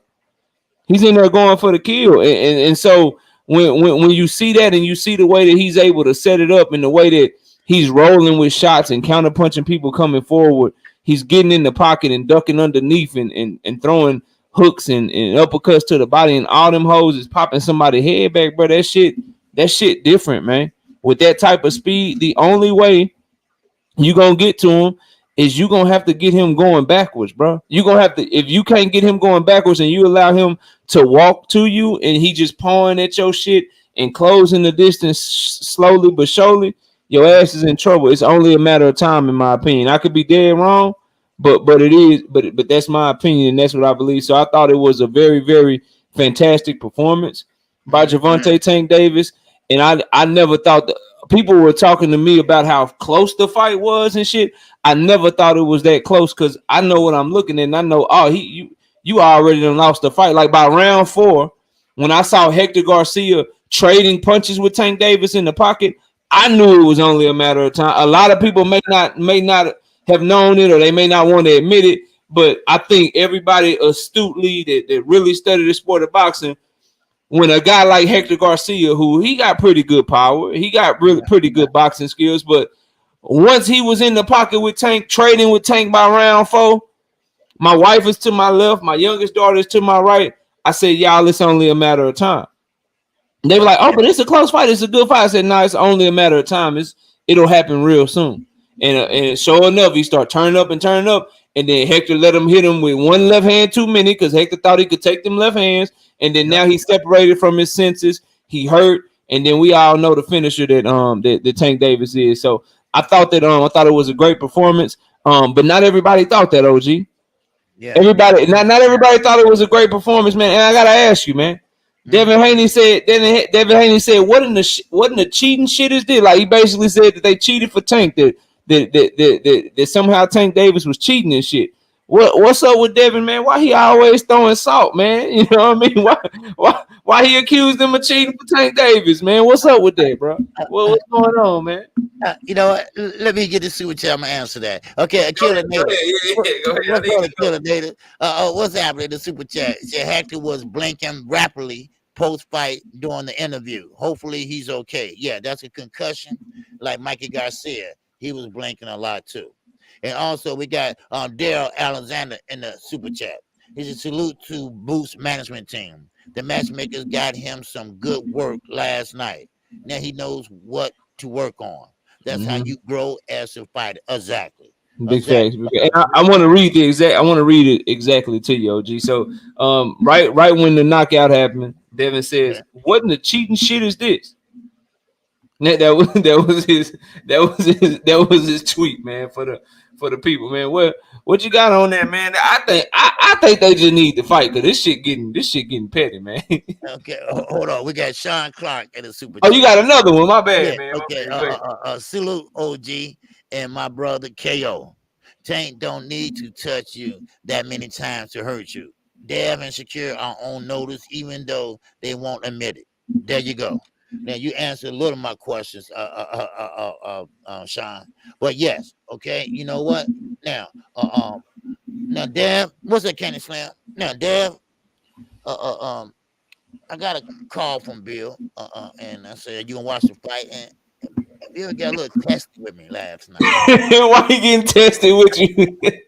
I don't know, right? I don't know, man.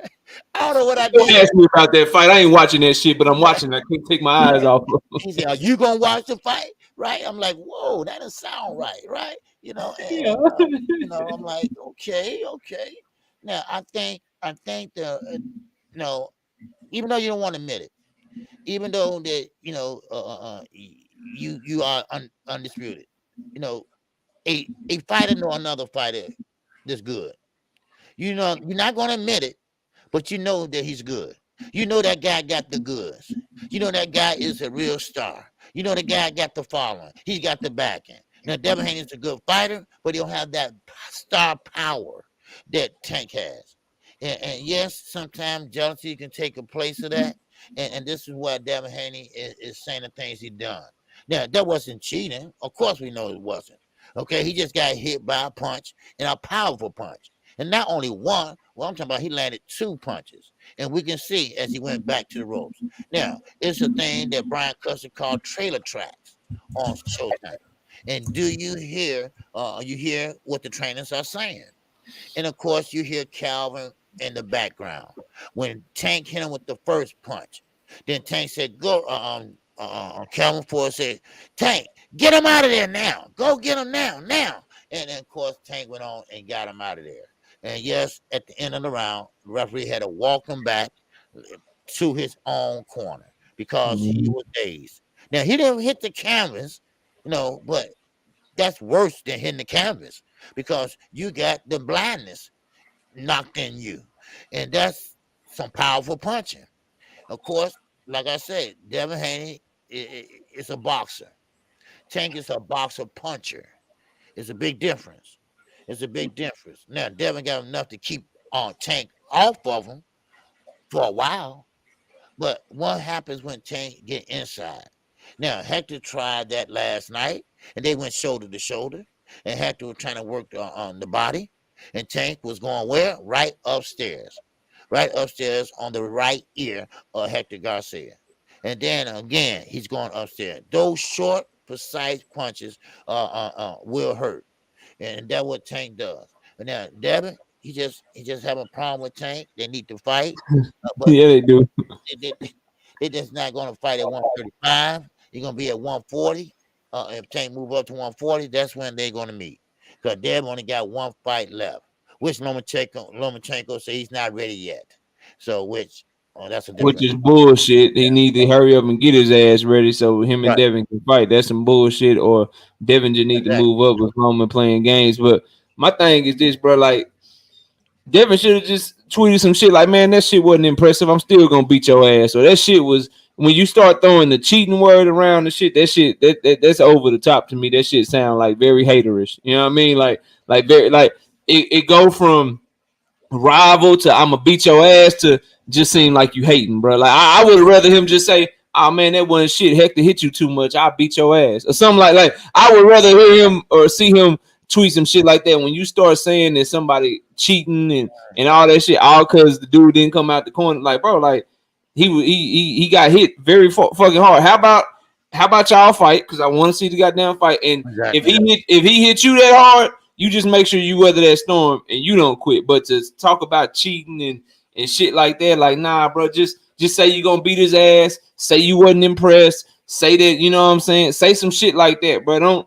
Don't talk about the cheating shit, because that shit, that word right there, bro, with no proof. When people do that with no proof, it's kind of it's a pet peeve. So many goddamn cheaters in the sport. OG, you got fucked up scorecards. You got people doping and trying to get pregnant like Conor Ben and shit. You got fucking crooked ass sanctioning bodies and crooked ass promoters and shit. Like, it's real cheating in this sport. So when you start using that word cheating, bro, without no proof, without any of that shit, man, I look at you sideways and shit. And again, you know I'm petty, OG. I love it. Talk your shit. But it's so much other shit that you could say. You know what I mean? Like, you could literally just be like, man, that ain't shit. I beat your ass, bro. Or that ain't shit. You little ass midget. You look bad out there. I'm gonna fuck you up. Like, you anything like that, bro. You good. But when you start throwing that cheating word around, it's like, damn, bro. Like, you just coming across as a hater. And I don't want young Devin to be no hater and shit, man. Like, the rivalry and shit, that's cool. But don't be a hater, dog. Like don't do that. That's what I think about it, man. Yeah, I'm saying Killer Nader, he's right. Devin's style is not casual fan friendly. You know, and casual fans think boxing is brawling. Stand there and just punch. And it's not. It's called the sweet science for a reason. And this is what Tank does, and this is what we saw last night. Like I say, the first 2-3 rounds, he took his time. And yes, he did get hit with some shots. He did. He did get hit with some shots that he didn't see coming with the left hand. Of course, this is what he needs. Now, this was a step-up fight for him. And he came out and he passed the test. Now, that's in my eyes. Now, of course, you might think differently. Maybe people say he got hit too much.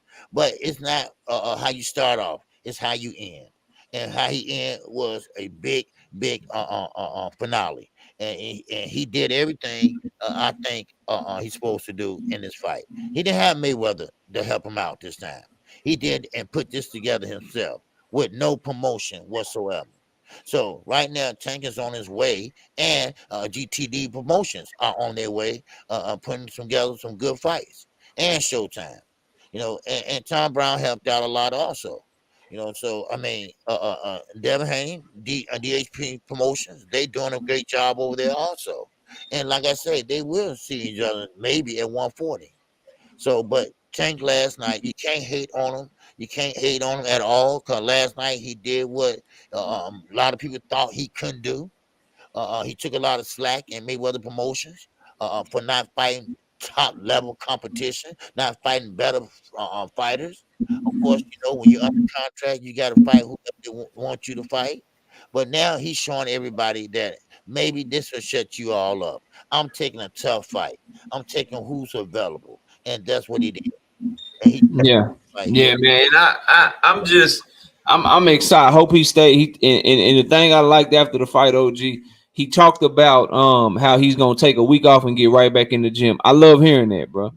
I love hearing that. You know what I mean? And so stay disciplined, stay on what you need to stay on, and then that way you can be the best version of yourself. So I like to hear that. Some more reaction from you. For you, go ahead and catch a super chat, because I want to get this, because this is coming from a trainer. I want to talk about this. Yeah, you got Robert Singleton. Oh, okay. I must have missed that one. Hold on. Okay, there you go. Okay, hold on. Let me get it up here.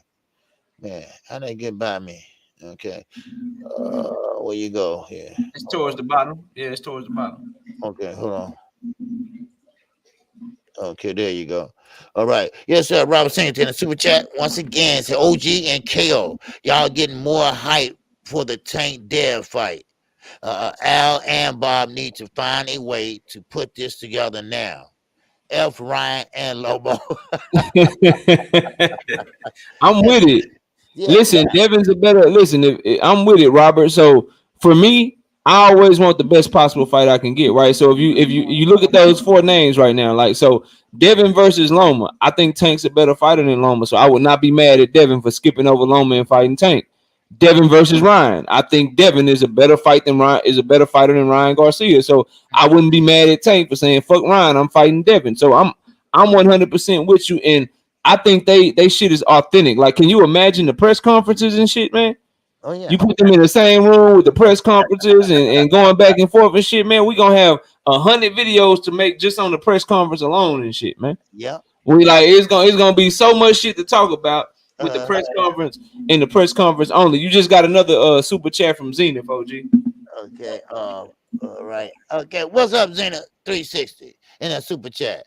He said they hate Haney alive in his comments. They said he never seen crowd control at a fight because he don't have crowds. Y'all know, see, a single white female was breaking dishes. Anyway, GTD logo looked good on the ring. Proud of Tank. Yeah, it did look good on the ring, Zena. Yeah, it did. It looked good on the ring. And yes, we are Man, proud. why they do Devin? Why they do Devin like that, man? Oh, you come I said, on, bro. and Zena not, no, he's not hating anything because I said the same thing that Tank has star power. And Devin don't have that star power like that crowd to put asses in the seats like that. Like I say, 19,791 people came and packed in last night. Almost 20,000 people. So can't get mad at that. You can't get mad at that at all. But you can't get mad at Devin either, because he's undisputed. He has all the belts. So and I get it, bro. Like, it's one of them situations to me where instead of just asking for all this respect and getting mad at people for not giving it to you, the way to get your respect, man, they just gonna have to take that shit. Like Devin and like the respect that they want, you gonna have to take that shit. And the only way to take that shit, man, you gotta get in there with Tank, bro. Y'all gotta get in there with each other. If you want what Tank got, you gotta go take that shit from him, bro. You want all them fans and shit. You want all the people, you know what I'm saying, wanting to see you fight. You know, whether they hate you or love you, they can't take your eyes off of you and shit. If you want that shit, you gotta go holler at Tank, man. Y'all gotta get that shit popping. You know what I mean? And that way you'll get what you're looking for. But it ain't by talking about cheating and shit right after Tank put on a great performance. That just make you look salty and make you look like a hater. The only way you're gonna get what you're looking for is to get it popping, bro. That's it. That's all, man. Oh yeah, they're gonna have to make that fight. Andrade the finest in the super chat once again. He said salute KQ and KO. I was there, sold out event. Okay, if the Ukraine had educated feet, he had power. He could have messed up the bag. The Tank showed out last night. All right, Dre. All right, Dre the finest. Sean Clark hit you in there again, bro. All right. Yes, sir. Sean Clark once again in the super chat. He said, who was most impressive last night, y'all? Man. Yes, man. I'm gonna have to who you got? I mean, to me, if you go between Roman Villa, who won, Jerron Ennis, who won, Demetrius Andrade, who won, and Tank, who won, I mean, I think it's Tank and it's not close. Right. That's why I think it's Tank and it's not even close. Yeah. He's the one that got the stoppage. He's the one that took control of the fight the best, and he's the one that was able to implement his game plan and do what he was looking to do. Everybody else had issues. Roman Villa was getting outboxed for 8 or 9 rounds, so it can't be him. Bruce Ennis, we talk about how he had trouble cutting off the ring, and he was definitely going for the stoppage, so it can't be him. Demetrius Andrade, I mean, he coasted towards the tail end of the fight, so it can't be. So I mean, it gotta be Tank, man. It gotta be. Okay. Yeah, I'm gonna ask you this knockout. Now, I asked this to the chat last night. Gervonta Davis, what makes him popular? What makes him that star? What makes people want to come out and see him? What makes Tank Davis Tank Davis? He's short. He's not a tall fighter. He's not orthodox fighter and then changed to southpaw. I mean, what is so unique about Gervonta Davis? What makes him set aside? That's an interesting question, because what people would tell you up until last night, which has been proven false, they would tell you it was because he was attached to Floyd Mayweather. Well, no attachment to Floyd Mayweather. He just put damn near 20,000 people in the arena, so we know it ain't that, right? I think it's the vulnerability that they think he shows in the ring. So he knocks everything out, right? But then people will say, oh man, I seen Tank get hit, or I seen Tank lose rounds and shit. So it's that fine line that he walks between, like, yeah, it may look like I'm losing the fight, but I'm really setting some shit up, and everybody know what's coming. So you on the edge of your seat waiting on the shit to happen. So it's fans love knockouts, but diehards love skills. Well, he got the skills and the knockouts. You just can't take your eyes off of that shit. So because you see the way that he get the knockout, it ain't in the same fashion that Deontay Wilder get his. Like Deontay Wilder, you waiting to watch him land that big ass right hand against these heavyweights, and then they going to sleep. With Tank Davis, you never know. It could come off of a nasty ass uppercut that didn't nobody see coming, like the counter that he hit Leo Santa Cruz with, or it could come in the form of walking you down in the pocket the way that he did Jose Pedraza. Or it could come in the form of walking you down in the pocket like he did Hector Luis Garcia. Or it could hit you with a jump in right hook to get the shit started like he did against Mario Barrios. It's the fact that it come from everywhere with him. It can come from the body, it can come up top, left hand, right hand, uppercut, hook, straight left hand. Like it come from so many angles that it don't, you know what I mean? And then you looking at him like, bro, you like your shit say 5'5", but I'm looking at your ass and your head barely touched the top rope. Like you 5'4", bro. You like a bantamweight running around this bitch, just knocking out all these dudes, all this speed. It's some shit that you don't see on a regular basis. So it's obviously the knockouts, but it's the way that they come because they unpredictable. And he ain't just blowing through people, giving you this era of invulnerability. He actually sets the shit up and he look vulnerable at times. So people like, man, I think somebody can beat him. Oh, he losing. Oh, Mario Barrios. God damn, he done knock Mario Barrios out. Oh, Leo Santa Cruz is doing real good. 1, 2, 1, 2, 1, 2, 1, 2. Leo sleep. Like it's just it's that shit to me, man. I think that's what makes him more popular, man. Let me throw this at you. So Kevin Cunningham is very respected in boxing. Yes, and he said something that a lot of people are finding dangerous right now. You know what I'm saying? That he said he basically was on the same type of Devin Haney shit. He said when the fight got stopped, he said it's strange how Garcia found his sight immediately after the fight was stopped. Basically alluding to the fact that he too was like, nah, well, what you mean? Like now all of a sudden he can see. Oh shit, he can see now. Man, this some fake ass. Like he on that same type of shit that Devin was on, man. And that's coming from Kevin Cunningham, somebody in boxing, a trainer. You know what I mean? Somebody that's well respected. What do you think of him tweeting that out directly after the fight, man? Wow, I'm surprised Kevin Cunningham would say that, but I know a few things behind the scene down there in St. Louis, but who he used to be a police officer, but Kevin Cunningham, he knows Gervonta Davis, he knows his power, and he knows that Garcia. Now, let's just say Garcia was saying, okay, I won't go back in there. Still in all, you feared by this puncher. You was hurt, and you didn't want to go back in there, regardless if you can see or not. You didn't want to go fight. He made you quit. That's what you have to look at.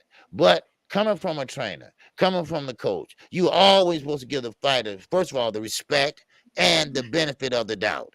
That's one thing about a trainer / fight. Now, Derrick James wouldn't say anything like that. Of course, you can't know how a fighter feels. You can't know what a fighter can see or what, because his whole team was around him, and you can see in his eyes that he was dazed. It doesn't take a doctor. It doesn't take a skilled fighter, a skilled surgeon to figure that out.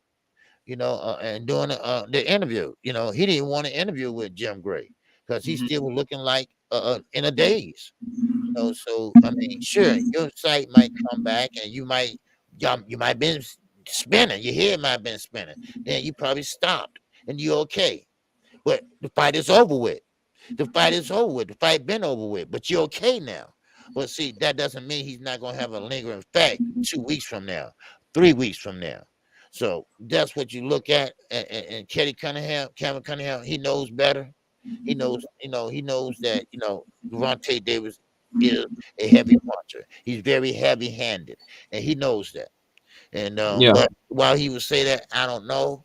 I know he's training with Adrian Broner now, and but still in all, I think Adrian Broner and Tank, I think they still on good terms. I'm not for sure, but that was unnecessary.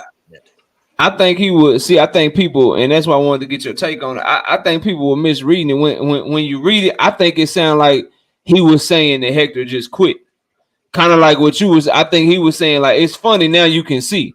Now all of a sudden now you can see and shit. That's what I got from it. Like he was talking about like, oh shit, Now you got your eyesight, so you blind in the corner and shit. Oh, I can't see. Now you go to do the interview and yeah, you can see just fine. You talking and shit. You good. Right. That's what I thought he was alluding to. Like it's funny how all of a sudden your ass can see during the interview. That's what I got from it. Like, bro, you just quit.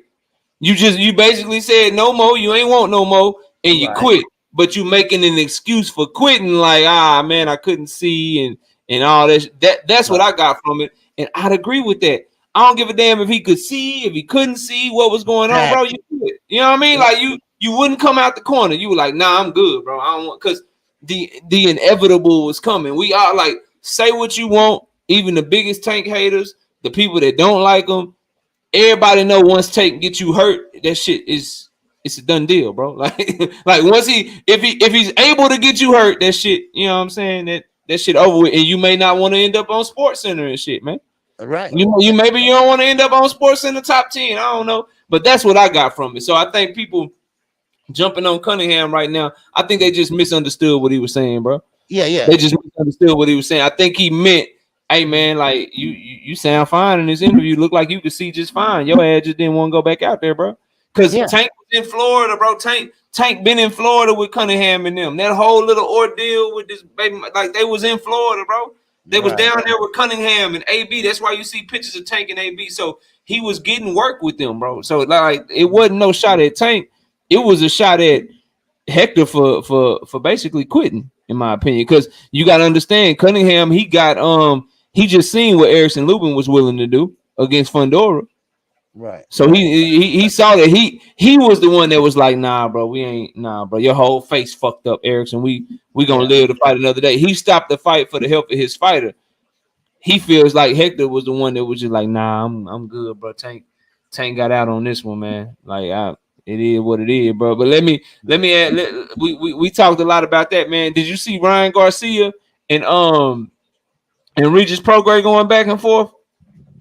No, I haven't seen that. Ryan Garcia and Regis was going back and forth on Twitter. Ryan Garcia said he gonna knock Regis out, man. I'm just telling you what he said, man. Ryan talking crazy to everybody right now. Yeah, I see, man. Ryan growing, and maybe he's getting better. Maybe he's maybe he's punching harder now. Maybe he's getting his fundamentals together, or maybe he just capping, or maybe he just capping. How about that? Because keep in mind that contract ain't signed yet. They haven't signed that contract yet. Now, of course, it's almost a done deal, but still in all, he haven't signed that contract yet. So we're gonna see what happens. But Regis right now, Regis Prograis is thirsty, he's hungry, and he's ready to fight. Adrian Broner, he wants to fight him after his fight with Radcalf. And let's see what goes and how far that goes. And that fight can be made because he's with Pro Bellum. And so Pro Bellum and BLK Prime, they can make that fight happen. Now, of course, Adrian Broner, now, is he just talking or will he let his hands go? But like Regis Prograis said, he can't make the weight. So I'm not worried about Adrian Broner because Adrian Broner can't make the weight. Now, Adrian Broner said he can go down to 140, but I don't think he can make it. Not the way he's looking right now. And he's only a month or so out from his fight in February. So I ain't never won OG. I ain't one to tell nobody what to do and what not to do. If they fight, I will watch it. But if anybody in his damn team got any kind of real love for Adrian Broner, man, they will not let him get in the ring with Regis Prograis, bro. Exactly. Like if he got anybody in his corner that ain't just there for a check, anybody that ain't just there to try to make money off of him and live off of him, and they really got mad and they really got love for AB for real and they care for him, they will not let him get into the ring with Regis Prograis, bro. That's like Manny Pacquiao's people right now allowing him to get in the ring with Errol Spence, bro. Mm-hmm. They don't really love you. If they will let Adrian Broner try to, first of all, like Regis said, he can't make 140. If he is somehow to miraculously make 140, he gonna be weight drained and not be good at all, number one. And he ain't been good in years. So to put him in that position against somebody like Regis, bro, who hit that hard, who's on like, nah, bro. Nah, you don't love AB. That's like Manny Pacquiao's wife or somebody allowing him to go fight Errol Spence this year. Like, nah, bro, I'm not trying to I'm not trying to see that shit, man. But the Yes, Ryan sir. and Reason shit, Ryan is making me feel very uncomfortable with Tank Davis versus Ryan Garcia. He's making me, and people were telling me this shit was gonna happen. He's making me feel like I need to have my antennas up and maybe don't buy the fight until the night of the fight, like right when Ryan. Like he's making me feel like we might not get Tank and Ryan, bro. Like he real capperish right now. OG Right, talking to right. Reeves and shit, pulling out of the January 28 tune-up he was supposed to have. Like, damn, bro, you about to fight Tank Davis being out the ring for a year, and he gonna fight you coming off of a performance like this just 3 or 4 months later. You really about to do that to yourself? Like, I don't know, bro. I Yeah. don't know about Ryan Garcia. I'm getting very, very. I just hope Tank got a backup plan. Is what I'm saying. I hope he has somebody that he's ready to fight just in case the Ryan shit fall through, man. Real Well, talk. he started water testing recently, so but that doesn't mean anything. He just getting on drug testing. That's it. That doesn't mean the fight is going forward. That just means he's doing drug testing. But I would like to see that fight. Like I said earlier, Tank got boxing fans. Ryan Garcia, he has social media fans, and they both got fan bases, but they're two different fan bases. So therefore, them two different fan bases, but still you put them together, still a big fight. And so that would be a good fight and great fight for both guys, and it will elevate both guys' career. And but still, and yes, Zena 360. Yes, don't forget we got Frank Martin down there too. That's who we need to be trying to fight, bro. Yep. If I'm Tank Davis, bro, and you know Devin's still gonna be busy probably. I'm hitting up Derek James and Earl and Frank Martin. People like, look, man, in case he pull out this shit, man, y'all get y'all ass in camp so we can get this shit popping in April, man. Y'all be ready, bro. That's what we gonna do. But look, man, go ahead and catch a super chat. That's really all I got, man. I ain't got nothing else, man. All right, Swat Jones in the super chat. Salute to you both. I woke up and went straight to y'all content. Appreciate y'all. Hey, appreciate you, bro. Brother. Yes, sir. Always appreciate you. Yes, but that's all I got. OG, you ready to give some last words, man? Well, yeah. I think unless you got something else, No. That's about it. To next week. Yes, sir. I can't wait, man. I can't wait. I'm happy that we back like we never left, y'all. We back. We in this thing. And I appreciate everybody that came in today. We had over 300 people that came in the chat today, and I thank you all for showing that support. And we back at it again with another year. A good morning after on boxing talk.